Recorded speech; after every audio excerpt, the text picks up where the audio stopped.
ప్రభునందు ప్రియులారా, ఈరోజు ఒక వ్యక్తి నన్ను ప్రశ్నించాడు. ఏంటనంటే, అయ్యగారు, దేవుని వాక్యం చెప్పేటప్పుడు నిలబడి చెప్పాలా, కూర్చుని చెప్పాలా? ఈరోజు చాలామంది సేవకులు కూర్చుని దేవుని యొక్క వాక్యాన్ని చెబుతున్నారు. ఇది వాక్యానుసారమా కాదా అని నన్ను కొంతమంది ప్రశ్నించారు. ఆ ప్రశ్నకి ఈరోజు నేను సమాధానం చెప్పాలని ఆశపడుతున్నాను. ప్రియమైన దేవుని బిడ్డలారా, చాలామంది పెద్ద పెద్ద సేవకులు అనేవారు కూర్చునే వాక్యం చెప్తారు. కూర్చుని చెప్పడం వల్ల అదొక హుందాతనంగా, కూర్చుని చెప్పడం వల్ల అదొక గొప్పగా ఫీల్ అయ్యేవాళ్ళు, హై రేంజ్లో ఉన్నవాళ్ళు లేదా మహాజ్ఞానం కలిగిన వారు కూర్చునే చెప్తారు అన్నట్టుగా కనిపిస్తూ ఉంటుంది. ప్రియమైన దేవుని బిడ్డలారా, నేను ఎవరిని విమర్శ చేయట్లేదు, కానీ దేవుని యొక్క వాక్యాన్ని నిలబడి చెప్పాలా, కూర్చుని చెప్పాలా అనే దాని మీద కొన్ని మాటలు నేను మీతో చెప్తున్నాను. ముమ్మాటికి దేవుని యొక్క వాక్యాన్ని కూర్చుని చెప్పకూడదు. పిల్లరా, చాలామంది సేవకులు కాళ్ళు బాగానే ఉంటాయి, అయినా కూడా కూర్చుని చెప్తారు. కూర్చుని చెప్పడం అదొక హుందాతనంగా మారిపోయింది చాలామందికి. నీ కాళ్ళు పనిచేయవంటే పనిచేస్తాయి. బైబిల్లో పిల్లరా, వాక్యము ఎలా చెప్పారు అనే దాన్ని మనం పరిశీలన చేస్తే, చాలామంది స్కూల్లో టీచర్లాగా కూర్చుని చెప్తున్నారు సేవకులు. కానీ బైబిల్లో ఏం చెప్పాడో ఒకసారి వాక్యాన్ని మనం విందాం. బైబిల్ గ్రంథములో నుంచి నెహెమ్యా గ్రంథము 8వ అధ్యాయం 5వ వచనాన్ని నేను చదువుతున్నాను. అప్పుడు ఎజ్రా అందరికంటే ఎత్తుగా నిలవబడి జనులందరూ చూచుచుండగా గ్రంథమును విప్పెను. విప్పబడగానే జనులందరూ నిలవబడి ఎజ్రా మహాదేవుడైన యెహోవాను స్తుతింపగా జనులందరూ తమ చేతులెత్తి ఆమేన్ ఆమేన్ అని పలుకుచు నేలకు ముఖములను వంచుకుని యెహోవాకు నమస్కరించిరి. ఆశ్చర్యం!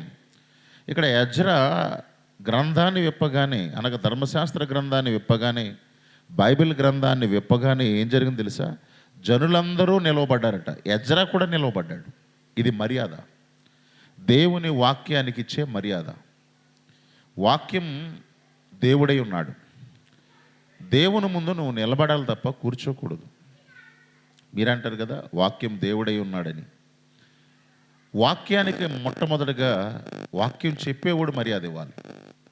అంటే అది చాలా పరిశుద్ధమైనది, పవిత్రమైనది. కనుక ఖచ్చితంగా వాక్యం చెప్పేటప్పుడు లేదా బైబిల్ గ్రంథాన్ని చెప్పడానికి విప్పినప్పుడు ఖచ్చితంగా నిలవబడే దేవుని యొక్క వాక్యాన్ని వివరించాలి. మరొక వాక్యాన్ని కూడా నేను బైబిల్ గ్రంథంలో మీకు వివరిస్తాను. బైబిల్ గ్రంథంలో ప్రకటన గ్రంథంలో గనక మనం చూస్తే 5వ అధ్యాయం 1వ వచనం నుండి మనం చూస్తే, మరియు లోపటను వెలుపటను రాతగలిగి 7 ముద్రలు గట్టిగా వేసి ఉన్న ఒక గ్రంథము సింహాసనమందు ఆసనుడయుండు వాని కుడి చేత చూచి తిని, మరియు దాని ముద్రలు తీసి ఆ గ్రంథం విప్పుటకు యోగ్యుడైన వాడెవడని బలిష్ఠుడైన ఒక దూత బిగ్గరగా ప్రచురింపగా చూచి తిని, అయితే పరలోకమందు కానీ భూమి మీద కానీ భూమి కింద కానీ ఆ గ్రంథమును విప్పుటకైనను చూచుటకైనను ఎవనికి శక్తి లేకపోయేను.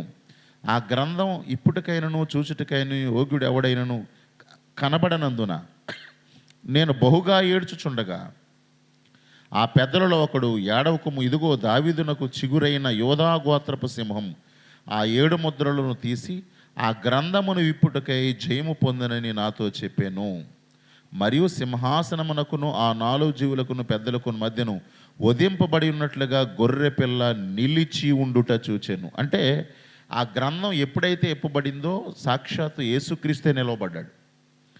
మరి ఈరోజు చాలామంది సేవకులు కూర్చుని దేవుని మాటలు చెబుతున్నారు. అంటే నువ్వు దేవుని వాక్యానికి మర్యాద ఇవ్వట్లేదు, గౌరవాన్ని ఇవ్వట్లేదు. నేను కూడా గతంలో ఈ వాక్యం తెలియకముందు ఒకసారి నేను కూడా అలాగే కూర్చుని చెప్పా. తర్వాత నాకు అర్థమైంది, ఇది కూర్చుని చెప్పే వాక్యము కాదు. ఎందుకనంటే ఘనమైనది, మర్యాదపూర్వకమైనది, పరిశుద్ధమైనది ఈ వాక్యం. అందుకనే ఖచ్చితంగా ఈ రోజున వాక్యం చెబుతున్న దైవ సేవకులు ఎవరైనా కూడా, చాలామంది పెద్ద పెద్ద సేవకులు అనబడిన వారు,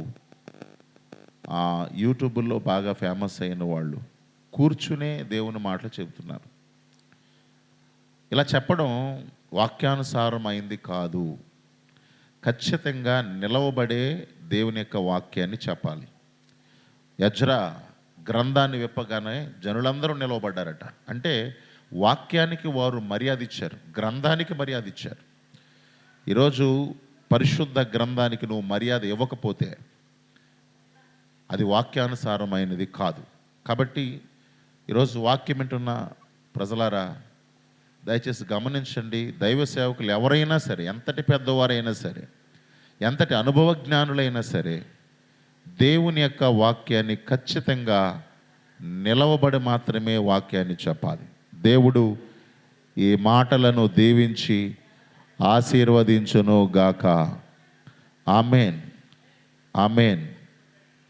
దేవుని యొక్క వాక్యాన్ని విన్న మీ అందరికీ ప్రభు పేరట వందనాలు. మా యొక్క ఛానళ్ళను సబ్స్క్రైబ్ చేయండి.